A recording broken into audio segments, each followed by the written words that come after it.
स्नेहन प्रणाली क्या होता है कि इंजन, हम देखते हैं इंजन जो होता है, वाहन का जो इंजन होता है वो सबसे महत्वपूर्ण भाग होता है किसी भी वाहन के लिए, जो क्या करता है ऊर्जा का निर्माण करता है। ठीक है, इंजन का कार्य क्या होता है, ऊर्जा का निर्माण करना और वाहन के पहिए को चलाना, है ना। तो इंजन के निर्माण मतलब इंजन जो होता है ऊर्जा का निर्माण करता है, लेकिन इंजन को सहायता प्रदान करने के लिए कुछ 3 प्रणाली जो मुख्य रूप से होते हैं। क्या क्या होता है, एक होता है शीतलन प्रणाली, एक होता है स्नेहन प्रणाली और एक होता है ईंधन प्रणाली। समझ आ रहा है? 3 मुख्य प्रणाली जो होते हैं जो इंजन को सहायता प्रदान करते हैं इंजन की कार्य शक्ति में बढ़ावा देने के लिए या इंजन की वृद्धि करने के लिए, इंजन की शक्ति का वृद्धि करने के लिए। ठीक है, उनमें से एक देखेंगे हम लोग स्नेहन प्रणाली। क्या होता है? स्नेहन प्रणाली। स्नेहन प्रणाली क्या होता है कि जिस प्रकार मनुष्य को खाना खाने के पश्चात पानी की आवश्यकता होती है, समझ आ रहा है? जिस प्रकार मनुष्य को खाना खाने के बाद पानी की आवश्यकता होती है, उसी प्रकार इंजन को, वाहन के जो इंजन होते हैं, इंजन में इतने बहुत सारे ऐसे चलित भाग होते हैं जो धातु से बने होते हैं। समझ आ रहा है? जिस प्रकार से हम देखते हैं जो इंजन होता है, इंजन का अधिकांश भाग जो धातु से बना हुआ है, लेकिन इस धातु में बहुत से चलित भाग होते हैं, जैसे पिस्टन लगातार ऊपर नीचे हो रहा है, इनलेट वाल्व क्या हो रहा है, ऊपर नीचे हो रहा है, उसमें वाल्व स्प्रिंग लगा हुआ है, कैम लगा हुआ है, टाइमिंग चेन है, बहुत सारे भाग होते हैं। इन सभी भागों में घर्षण से दूर रखने के लिए या घर्षण ना होने देने के लिए या इनमें गर्मी उत्पन्न ना होने देने के लिए क्या करना पड़ता है, हमें तेल की आवश्यकता होती है, और वही तेल कहलाता है लुब्रिकेंट या स्नेहक। समझ आ रहा है? और यह जो प्रक्रिया होता है, यह जो प्रक्रिया होती है क्या होते हैं? स्नेहन प्रणाली। क्या होते हैं? स्नेहन प्रणाली। अब स्नेहन प्रणाली में हमें देखना है कि हमें स्नेहक का प्रयोग तो करना है, लेकिन कैसे स्नेहक, उस स्नेहक में क्या गुण होना चाहिए।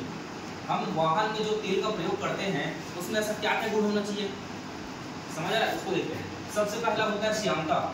क्या होता है? श्यानता। श्यानता क्या होता है?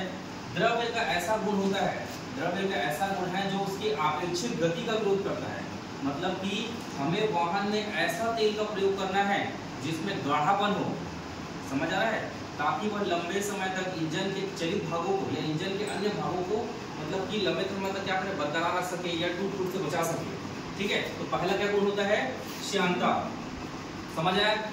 दूसरा गुण होता है भौतिक स्थिरता। भौतिक स्थिरता। ठीक है, वाहन के इंजन में हमें तेल इस प्रकार का तेल डालना है जिसमें भौतिक रूप से स्थिर हो। भौतिक स्थिरता का मतलब क्या होता है कि वह स्थिर रूप से क्या हो, उसमें कार्य कर सके, मतलब कि उसमें बहाव उत्पन्न ना हो, मतलब वाहन में जो चलित भाग होते हैं उसमें स्थायित्व प्रदान कर सके। बात समझ आ रहा है? स्थायित्व प्रदान करे। तीसरा रासायनिक स्थिरता। रासायनिक स्थिरता, हमें इस प्रकार के तेल का प्रयोग करना है जिसमें रासायनिक रूप से स्थिरता हो, मतलब कि हमें ऐसा नहीं होना चाहिए कि वह तेल ऐसा हो जिसमें रासायनिक रूप से उसमें जंग लग जाए या फिर उसमें बढ़ावा दे इंजन को रोकने के लिए या जंग लगने के लिए या टूट के लिए। ठीक है, तो रासायनिक स्थिरता मतलब कि उसमें कार्बन, हाइड्रोजन या फिर अन्य जो भी तत्व होते हैं उनमें संक्षारण प्रतिरोध हो, मतलब कि जंग लगने से दूर कर सके। वही चीज हम चौथा नंबर देखेंगे, संक्षारण प्रतिरोध। मतलब तेल ऐसा होना चाहिए जिसमें जंग न लगे या जंग लगने से बचाए। और समझ आ रहा है? ठीक, उसके बाद पांचवा देखते हैं। पांचवा होता है 4 पॉइंट और छठवा होता है फ्लैश पॉइंट। फ्लैश पॉइंट, ठीक है, इन सब का डिटेल फिर से बताऊंगा, अभी फिलहाल अभी नाम याद रखना है। ठीक है, पहला होता है श्यानता, दूसरा भौतिक स्थिरता, तीसरा होता है रासायनिक स्थिरता, चौथा होता है संक्षारण।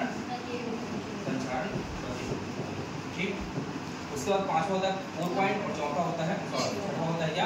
Flash point. अब यहाँ समझना, केवल हम 2 को अच्छे समझेंगे। परीक्षा में बार बार यही चीज पूछा जाता है, एक होता है 4 पॉइंट, एक होता है फ्लैश पॉइंट।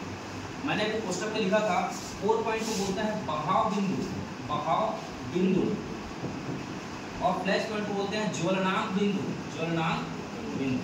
अब यहाँ समझना एक चीज को, देखो तेल तो बहुत सारे हैं वाहन में, इंजन में डालने के लिए तेल बहुत सारे हैं। तेल का उद्देश्य क्या है भाई? तेल का क्या उद्देश्य? उद्देश्य ये है कि जंग लगने से बचाना और उसमें अतिरिक्त गर्मी या गर्मी उत्पन्न होने से बचाना या टूट से बचाना, यही उद्देश्य हमारा। यही उद्देश्य ना भाई। देखो साइकिल में चलाते हो तो बिजली में तेल डालते हैं, चेन में तेल डालते हैं, सामने जो बिजली में तेल डालते हैं, क्या उद्देश्य है उसका? जंग न लगे, यही उद्देश्य ना। यही उद्देश्य के लिए हमने क्या किया है कि वाहन में इंजन ऑयल डालते हैं, इंजन ऑयल इसलिए डालते हैं ताकि वाहन का जो इंजन का जो भाग होता है पूरी तरह से बंद होता है। अब अंदर बहुत सारे ऐसे भाग होते हैं जो चलित होते हैं, मतलब चल रहे हैं, कार्य कर रहे हैं, तो उसमें जंग न लगे करके। बात समझ आ रहा है? ठीक, तो उसमें हम देखेंगे कि हमें तेल ऐसा होना चाहिए, इसमें कोर पॉइंट क्या होना चाहिए, फ्लैश पॉइंट क्या होना चाहिए, बहाव बिंदु, मतलब तेल ऐसा तेल हो जिसमें न्यूनतम बहाव बिंदु हो। इसका बहाव बिंदु क्या हो, न्यूनतम, मतलब जल्दी ना बहे। कल एक उदाहरण बताया था, नारियल तेल और सरसों का तेल, दो तेल हैं, ठीक है, दोनों का उद्देश्य कम से कम लगभग एक ही है। ठीक, हम देखते हैं जब नारियल तेल को बहाते हैं तो वो सीधा बह जाता है, लेकिन सरसों का तेल को जब बहाते हैं तो थोड़ी देर में रुक जाता है।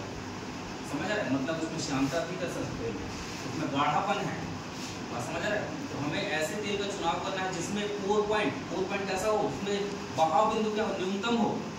समझ आ रहा है, बहाव बिंदु क्या हो, न्यूनतम, मतलब ऐसा बिंदु जिसमें न्यूनतम बहाव शुरुआत, मतलब बहना शुरुआत हो। ठीक है, उसके बाद फ्लैश पॉइंट, ज्वलनांक बिंदु, मतलब उसमें ज्वलनांक क्या हो, कम से कम हो। मतलब जैसे कि पानी को मैं गर्म करूंगा, मैं उदाहरण बताया था ना, पानी को इससे गर्म करते हैं, हम तेल को गर्म करते हैं। जैसे पानी का एक बिंदु होता है, बॉइलिंग पॉइंट होता है, जैसे पानी गर्म करते गए तो 100 डिग्री टेम्परेचर होता है तभी वो उबलना चालू करता है। बाकी समय वो गर्म होता है, लेकिन उबलता कब है, जब 100 डिग्री टेम्परेचर हो जाता है उबलता है। ठीक है सर, मैं बैठ जाए। ठीक, तो 100 डिग्री टेम्परेचर होने के बाद भी वो उबलता है। उसी प्रकार से हमें ऐसे तेल का चुनाव करना है जिसमें ज्वलनांक बिंदु क्या हो, क्या हो, क्या हो, न्यूनतम हो। ठीक है, चलो अब आगे देखते हैं। दो चीज यहाँ पर समझना है, कोर पॉइंट और फ्लैश पॉइंट। एक बार फिर से समझा रहा हूँ, ध्यान समझना। जैसे पुस्तक के आधार पर समझा, अभी जो बता रहा था मैं एकदम सामान्य भाषा में। ठीक, पुस्तक में स्नेहक तेल का फ्लैश पॉइंट न्यूनतम तापमान है, एक ऐसा न्यूनतम तापमान है जिस पर तेल क्या होता है, वाष्प उत्पन्न करना चालू करता है। ऐसा बिंदु जहाँ से वो वाष्प उत्पन्न करना चालू करता है उसे क्या बोलेंगे, कोर पॉइंट बोलेंगे। ठीक है, ठीक, और उसका फ्लैश पॉइंट क्या होता है, एक ऐसा ज्वलनांक, मतलब ऐसा बिंदु होता है जहां से वो क्या करता है, जलना प्रारंभ करता है। ठीक है, समझ आ रहा सभी को जी। यहाँ पर याद रखना है कि कितने प्रकार के होते हैं, श्यानता, भौतिक स्थिरता, रासायनिक स्थिरता, साक्षरता, संचारण और कोर पॉइंट, फ्लैश पॉइंट। एक होता है 7वां नंबर होता है स्वच्छता, मतलब कि हमें स्नेहन प्रणाली में ऐसे स्नेहन का प्रयोग करना है या ऐसे तेल का प्रयोग करना है जिसमें स्वच्छता भी हो, स्वच्छ भी होना चाहिए। अगर हम तेल डाल रहे हैं, कचरा रहेगा उसमें, कुछ मिला रहेगा, द्रव्य मिला रहेगा तो गाड़ी के इंजन को भी खराब कर सकता है। ठीक है, तो ये जितने भी 7 पॉइंट बताया ये याद होना चाहिए। ठीक, बंद कर दें।